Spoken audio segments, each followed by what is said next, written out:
Hey there, Anthony Lee Phillips here. Day 3 of the author vlog, still getting used to it.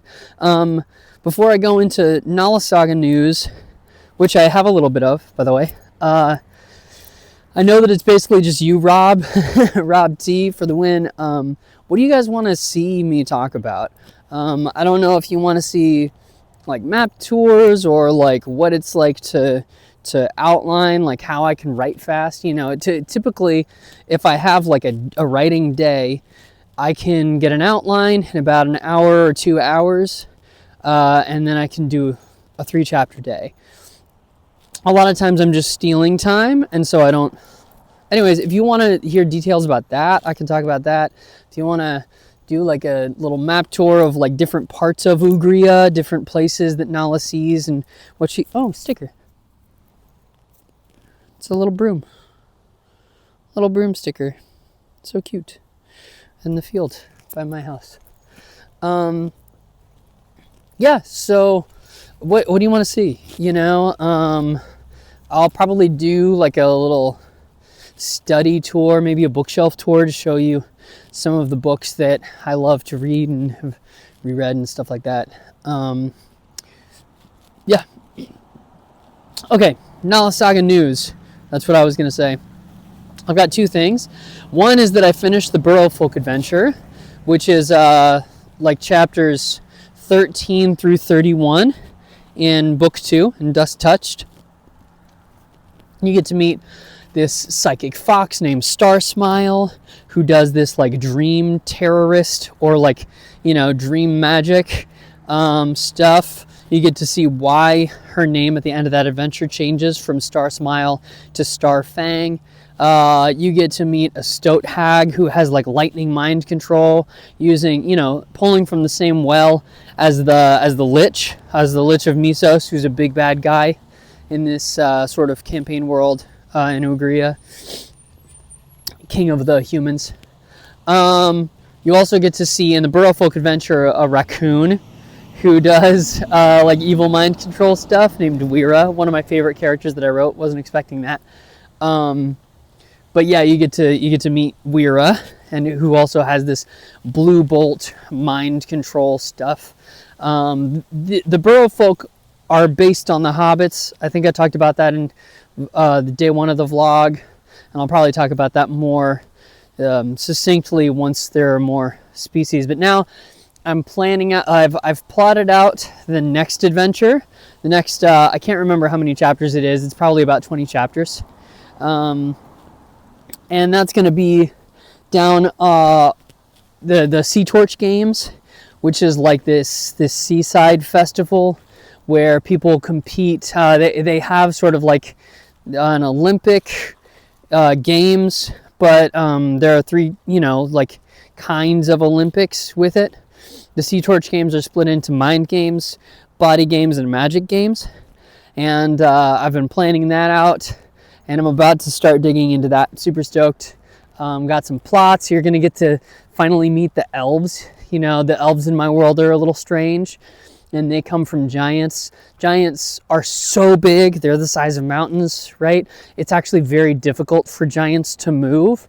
They don't really die because the thing that keeps them alive, they are perhaps the closest things to the gods that are left in Ugria.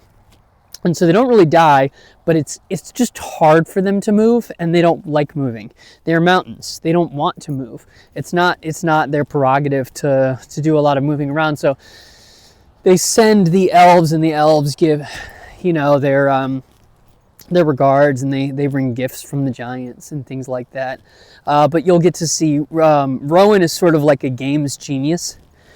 And so I was planning out, I'm not going to build these games yet, but I'm sort of planting the seeds so that if I want to come back and build these games, there are these 4 games that they're going to play, which is like combining Go and chess and D&D. Each of the 4 games uses the same kinds of pieces, but there are different rules and different win conditions.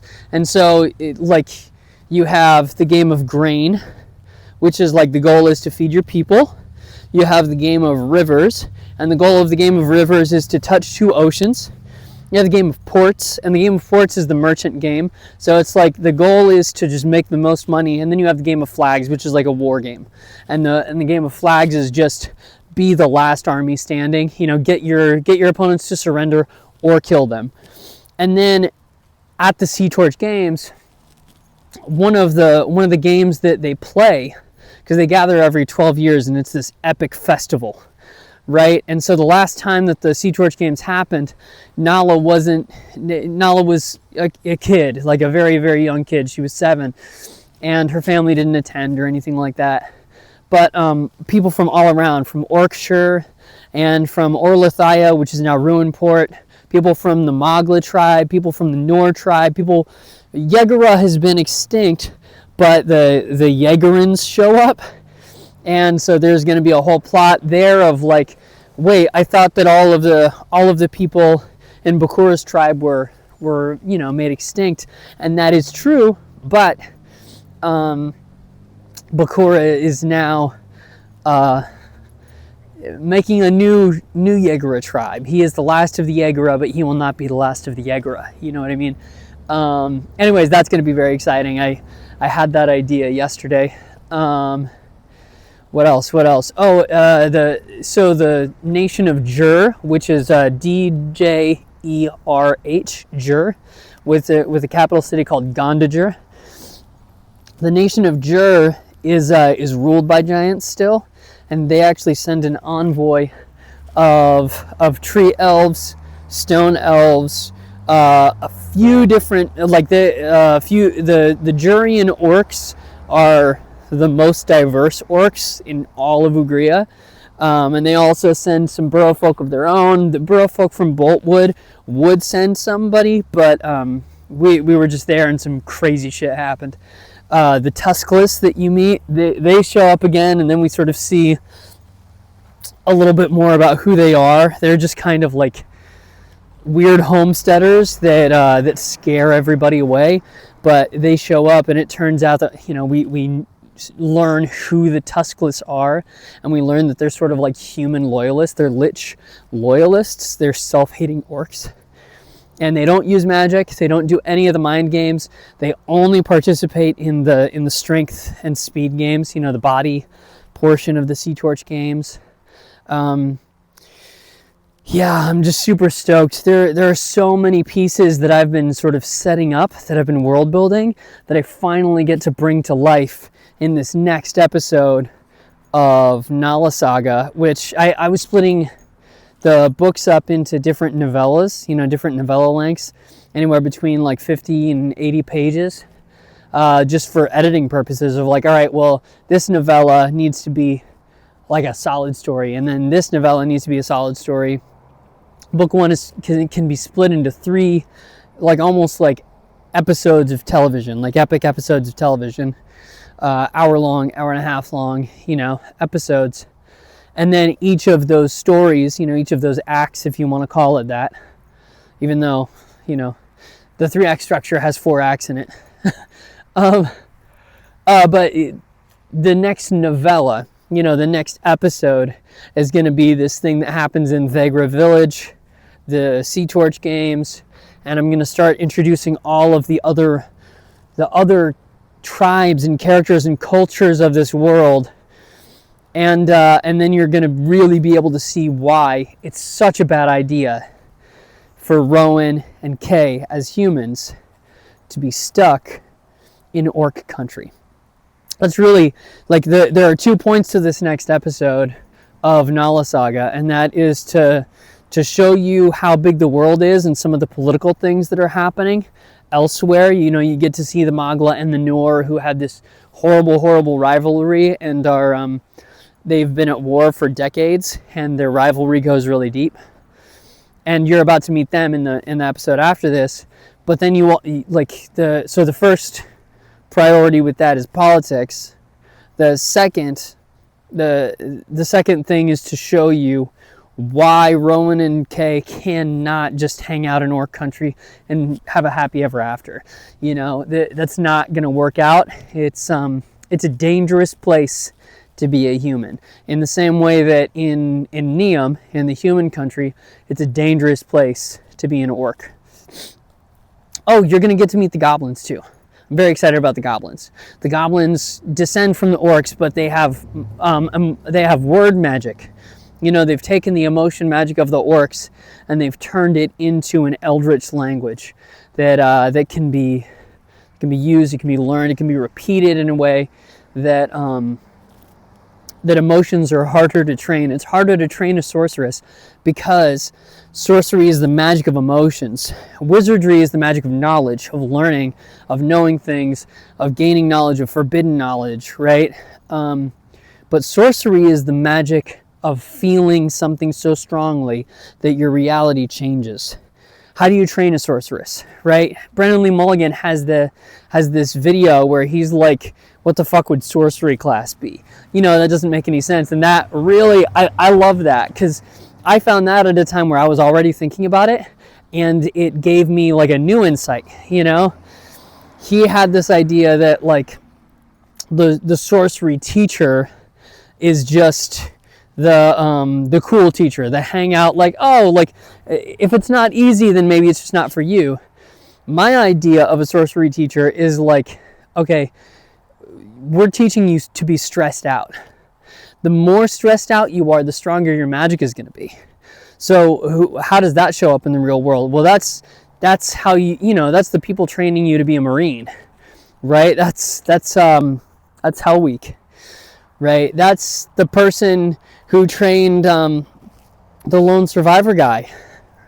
So that's where Ika came from. Ika came from, like, when you're training to be a soldier, to be a killer, the training is all about raising your stress threshold, and it's all about pushing you to your limit, past your limit, past your limit, past your limit, past your limit, so that your mind can sort of bypass that limitation. And so that's what sorcery training is for Nala. And you're going to see some of those, like Brennan Lee Mulligan sorcerers, try to compete against Nala, and it's going to be fun. Because Nala is the goddess. Nala is the goddess reborn. And, like, her flaw is not... She is Superman in this story. Nala's flaw, and she's got it. She's got a deep flaw, right? Nala's flaw has nothing to do with ability. And it has everything to do with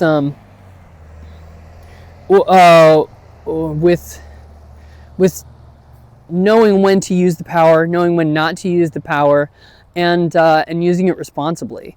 Like, Nala is based on me in a lot of ways, which is funny because she's this green skin orc, right? Who has like shadow magic. Obviously, that's not me, but her issue is inertia.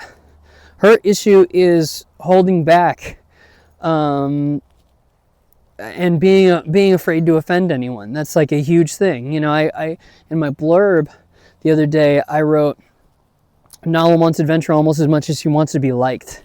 And when I wrote that, I was like, damn, it kind of hurt to write it, because it's true. It's me in a big way. It's me in a nutshell. And so I want to demonstrate in these games, like, she might even lose the game because she doesn't want to offend the person that she's competing against. But then when bad shit starts to happen, and like Kay and Rowan get in trouble, and they get in danger, Nala does not hold back. And she's not afraid to make people suffer. Yeah, I'm very excited to write this next episode. I feel like I say that every time. The deeper I get into the story, the faster I'm writing it, and I do love that. I love writing fast. It feels like I'm more immersed in it. And anyone who knows me knows that immersion's my whole game. Immersion is what it's all about. So I think I'm going to wrap this up. Not sure what I'm going to talk about tomorrow. What do you want to hear about? In terms of being an epic fantasy author, or in terms of, what the world is like, how I came up with the elves. I'm excited to show you some magma elves. They're not showing up in this episode. Well, maybe they will show up in this episode. They're the coolest elf. So maybe I will show, maybe they will sort of drop down. It'll be like 3 tree elves and 2 stone elves and a magma elf. Maybe I'll do that. And then the Yagura, they just went up and, well, you'll see.